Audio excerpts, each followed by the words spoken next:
live in Arteville for Friday Night Live. The Gators came out swinging in 2024, notching a bright 34-8 win over Berkman's. But beyond that spark, it was a trying year full of blowouts. Their opponent, the Opelousas Tigers, the standard of excellence, a dominant 8-4 mark, a 55-0 statehood shutout, and that championship return.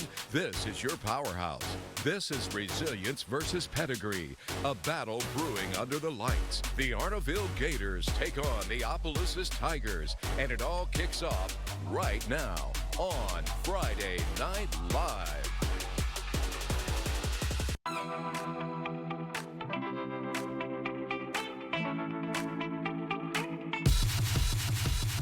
Welcome to Friday Night Live.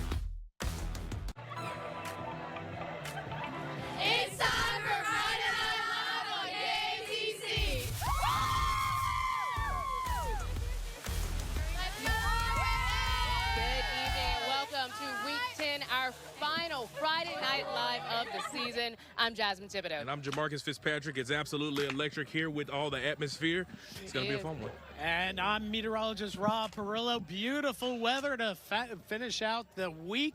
And we got big changes coming on the way. We'll talk more about that. And we're excited about that. Oh, weather's full, so we're going to go ahead and talk about it right now. Here are the temperatures this morning. They were in the mid to upper 60s, but they warmed up quickly this afternoon into the mid 80s, and now sitting at 73 degrees Lafayette, 72 Opelousas, 75 in Youngsville. Very pleasant evening, and temperatures don't drop more than another 8 to 10 degrees through the overnight hours. So let's take a look at the forecast as we move forward here, and we are looking at, again, just a little bit of a Joby, if you can just hit the space bar.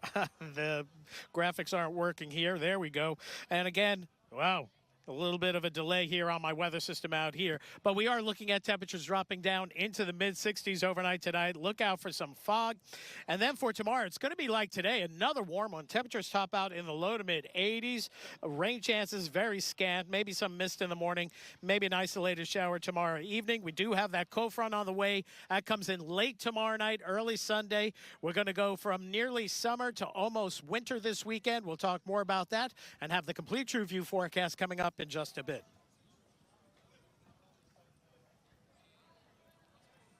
All right, thanks, Rob. Well, of course, we are here at Beau High School as the Gators take on the OHS Tigers. But our Friday Night Live newscast goes beyond football and into communities surrounding the teams. Tonight, we're highlighting Russell's Grocery Store, set in the little town of Arteville, with a legacy beginning over 91 years ago. Let's go to our St. Landry Parish reporter, Paris Flanagan, who has their history, who tells us about the history of Russell's.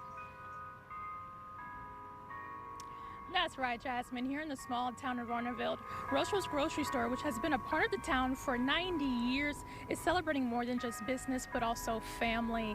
And one longtime manager who's been here for quite some time has watched generations come and go, including a former Beau High School football star who's made it all the way to the NFL. But tonight, he is coming back for a very special visit. How y'all doing? How are you? Good. Hi, pretty girl. Hi. You want to be on TV? For nearly 4 decades, Carlton Jordan has been the friendly face greeting customers at Russell's Grocery in Arteville. How y'all doing?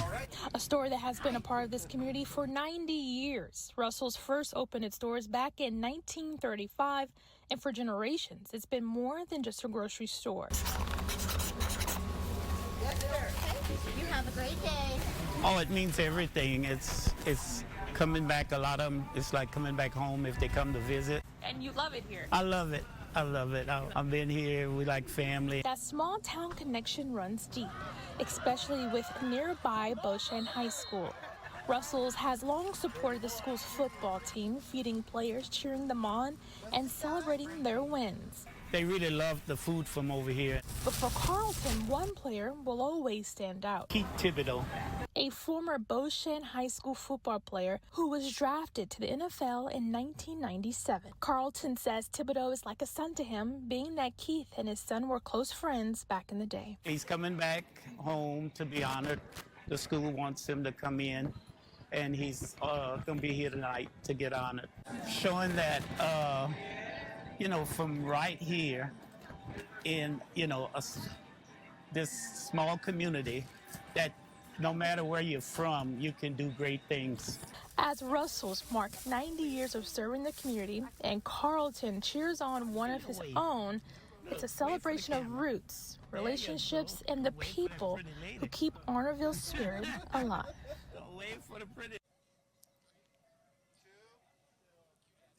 All right, definitely a staple in the community. Thanks, Paris, for that. Well, as high school football is wrapping up its regular season tonight, we turn our attention to basketball. That's where we check in with the Raging Cajuns as they have their home game for their season opener tonight. Let's check in with Kayla for that. That's right, Jasmine. I'm live at the Cajun Dome where the new era of Raging Cajuns men's basketball is set to tip off tonight at 7:30. Now, tonight's game is the home opener for the Louisiana Raging Cajuns men's basketball program under their newly hired head coach, Quanez White. White is a native of New Orleans and brings a wealth of experience. He recently served as associate head coach for the Houston Cougars, where during his tenure, the program compiled an outstanding overall record of 235-43, won 8 conference titles, and made 7 straight NCAA tournament appearances. Now, taking charge for the Raging Cajuns, White says he plans to build on the program's proud tradition with 11 NCAA tournament trips and multiple conference titles, while also creating his own identity through toughness, discipline, and heart. I spoke with a couple of Raging Cajuns fans to get their thoughts on the new leadership.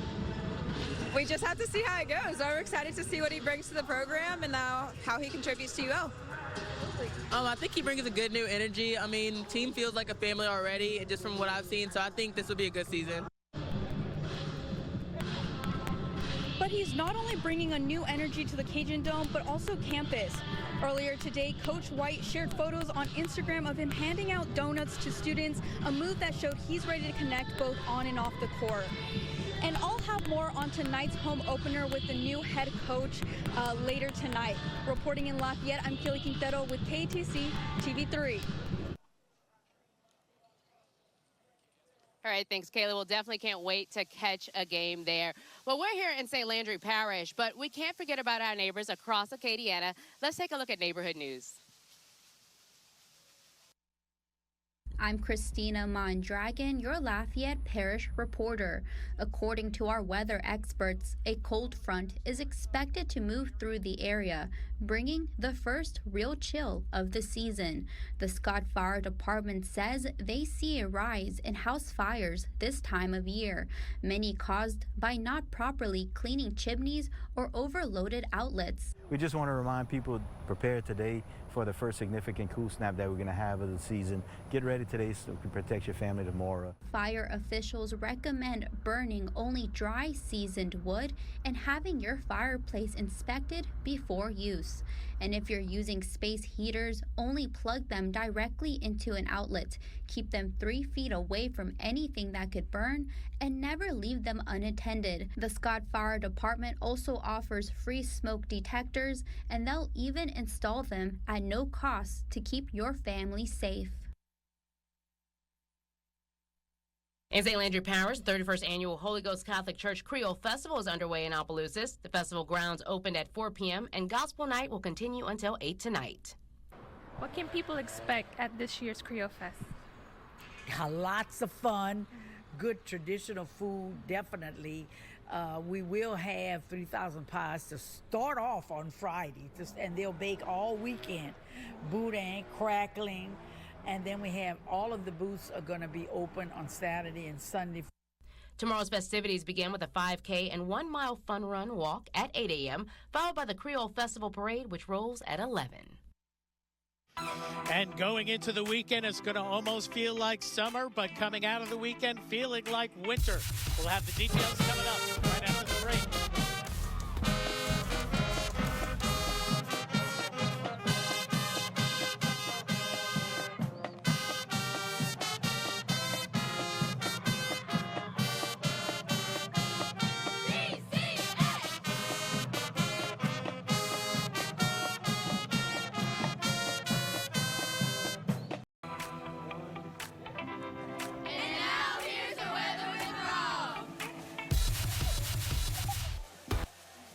Oh, I love the big intro, and weather-wise, let's bring in the tech and start looking at what we have going on as we move forward, taking a look at the upper level pattern.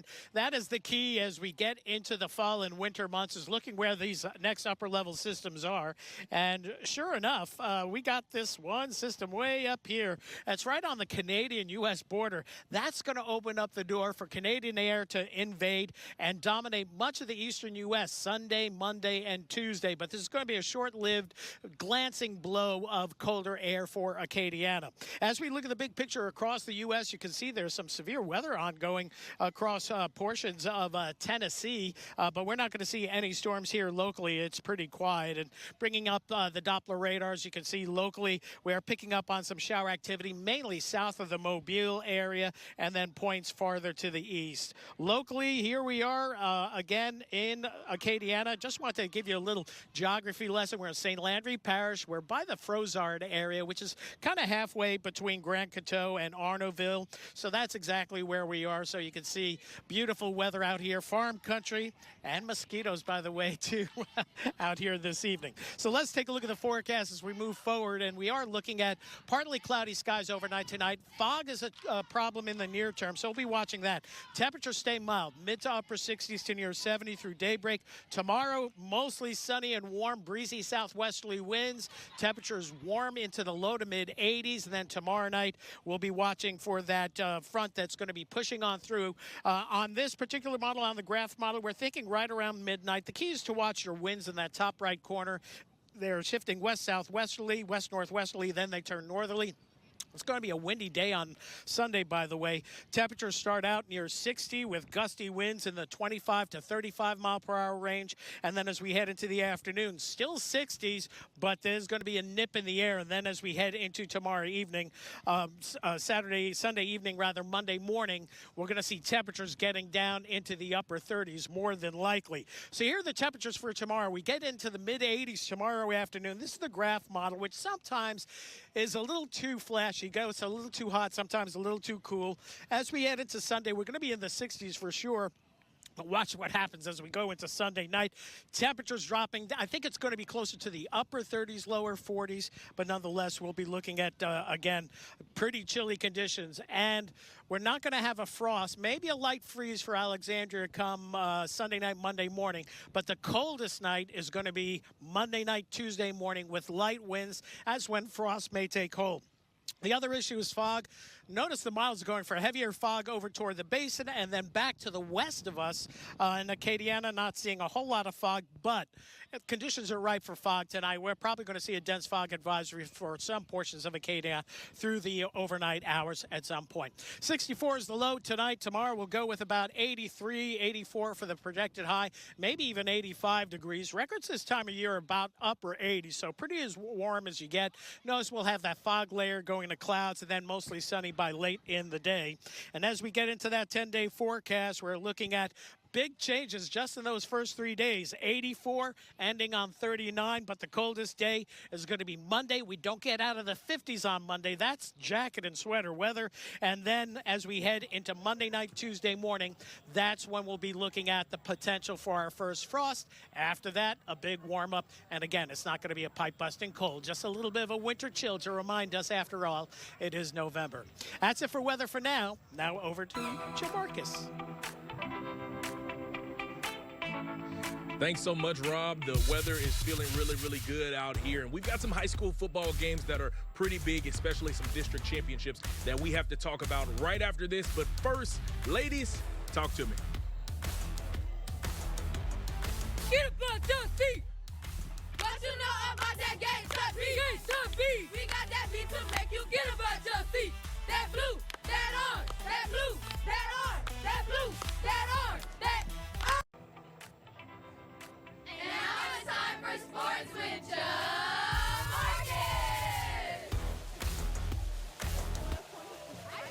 Thanks so much, ladies. Thursday night, Westminster Christian clinched the District 5 1A championship, beating St. Edmund 37-22. Lifting the title is something they haven't done since 2016. The Crusaders also finished 10-0 for the first time in 15 years. Junior running back Kyle Horde rushed for 191 yards and 3 scores. And we'll hear from head coach Byron Porter coming up tonight at 10. And welcome back into Friday Night Live as we're here at Beau. And even though the St. Edmund versus Westminster matchup was our FNL game of the week, we have another big district championship game that we're keeping our eyes on, and it's between Karen Crow and Acadiana that are meeting for the 50th time since 1970. And it's going to be a good matchup as it is Acadiana sitting atop the district while Karen Crow is biting for a piece of the pie. Now, the Bears did have a little bit of a letdown last week as they gave up 70 points and 700 yards rushing to the Southside Sharks in that loss. Meanwhile, Acadiana is led by Troy Kennerson, Dion Simon, and Assyrian Joseph. The trio have combined for a little more than 1,800 yards rushing. For the Bears, it's about flushing what happened and focusing on beating Acadiana. You know, I kind of reinforce the standards and expectations of this staff, you know, and it's always standards over feelings. And, you know, we had a new week to move on to and had another opportunity to play for a district championship, which we created with the success that we've had this season. So looking forward to going out there and playing for a district championship tomorrow, share the district championship tomorrow. Acadiana ran away with this one last season, beating Karen Crow by 44. We're going to have the highlights from this matchup and so many others coming up for you during FNL. Meanwhile, in college football, it's do or die again for UL as the Ragin' Cajuns host Texas State. A win keeps Louisiana's bowl game hopes alive, while a loss knocks them out of bowl contention. Historically, the Bobcats haven't beaten the Cajuns ever. Kickoff is at 4 o'clock for that one. And later that night, the Frank Wilson-led LSU Tigers travel to Tuscaloosa, where they'll take on number 4 Alabama. The Tigers last beat the Tide in 2022 and are currently listed as 10.5-point dogs. Kickoff is set for 6:30, and that game will air right here on KETC. So we have a lot of good football. The atmosphere, like I said, behind me is sounding really good as guys are getting animated before this game. But we have so much going on the other side of this break, and we'll be right back after this. Welcome back. Well, every Friday Night Live, we highlight and give back to a local nonprofit making a difference in their community. Tonight, we're highlighting Les Bons Voisins. Now, they were unable to be with us here tonight, but they did stop by our studio earlier today. Check them out. In the heart of Arnaville, one organization is proving what it truly means to be a good neighbor. Le Bon Voisin, French for the good neighbor, is dedicated to caring for his community in every way possible, from providing necessities to nursing home residents without family to offering activities for dementia patients. Le Bon Voisin has been spreading compassion where it's needed most for the last 8 years. The group also supplies food to the local pantry, school supplies for children in need, and it even hosts family-friendly events that bring the town together. And they're not stopping there. Le Bon Voisin is looking ahead with plans to create educational programs that promote wellness, learning, and community pride. We're in a small community. When you have a small business in a small community, you're not just performing your business. You're going to get out in the community and try to help people. We noticed there was a need for a food pantry at the time, and this was in 2017, and so we decided, hey, let's see if we can get together. Called Miss Melanie, said, hey, what can we do to put some food in a food pantry and get it out to people? And that's really what the birth of this organization initiated with, and then it has expanded significantly. And right now, I'm actually joined by Courtney with Le Bon Voisin, and we just want to thank you for everything that you're doing in Arnaville. So we want to present this $1,000 check to help continue your efforts. Thank you so much. Oh my goodness. Thank you so much. I really appreciate it. Le Bon Voisin means the good neighbor. We're all about being good neighbors in Arnaville. So really, this is not just for us. This is for the entire town of Arnaville and the surrounding communities. I just want to thank everyone that's participated, donated over the years.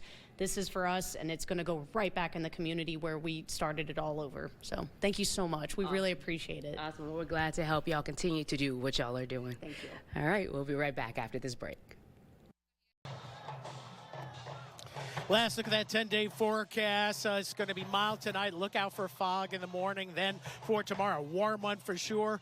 Big cold front comes in Sunday. Windy, much colder Sunday into Monday, but then back at the 70s later next week. Guys?